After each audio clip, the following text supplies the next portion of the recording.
Jumlah tenaga honorer berpotensi membengkak di tengah rencana pemerintah yang batal menghapus tenaga honorer pada tahun ini. Pemerintah telah memastikan akan menunda penghapusan sebanyak 2,3 juta tenaga honorer hingga Desember 2024.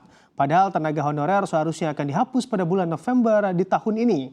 Namun Wakil Ketua Komisi 2 DPR fraksi PD Perjuangan Junimart Girsang mengungkapkan melalui laporan yang termuat dalam website halojg.id ada 3,38 juta tenaga honorer yang melaporkan bahwa mereka tidak termasuk ke dalam data tenaga honorer yang telah didata pemerintah dengan jumlah terakhir 2,3 juta.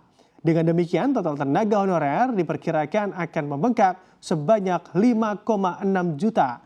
Junimart menyebut para tenaga honorer yang telah melaporkan ke Komisi 2 tersebut kini juga tengah ketakutan akan terdepak secara cuma-cuma saat penghapusan tenaga honorer resmi dilaksanakan pada Desember 2024 dari semua ditargetkan pada November 2023.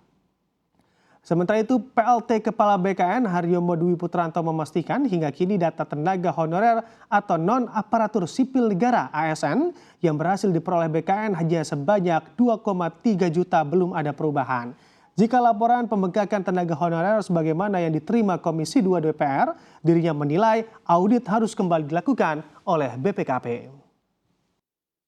Diterima dari para tenaga honorer di seluruh Indonesia melalui link laporjg.id di website.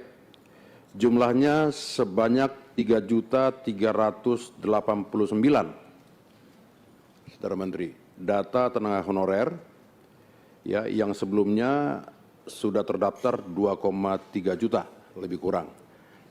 Umumnya mereka mengeluhkan yang pertama, data mereka yang tidak terdaftar sebagai tenaga honorer yang akan diangkat menjadi P3K, sementara mayoritas mereka ini telah mengabdi selama puluhan tahun. Yang kedua, para tenaga honorer ini juga sangat khawatir bahwa data mereka akan diganti dengan tenaga honorer titipan dan fiktif. Ya, seperti yang sudah terjadi pada beberapa daerah. Jadi mestinya nama A, memang nama A, tetapi diganti orang lain dengan masa kerja sudah puluhan tahun, padahal dia tidak pernah menjadi tenaga honorer, Saudara Menteri. Itu fakta di lapangan, itu bisa di-cross check juga kepada kepala daerah. Oleh karena itu di dalam flash disk ini kami akan serahkan kepada Saudara Menteri turut dilampirkan data lengkap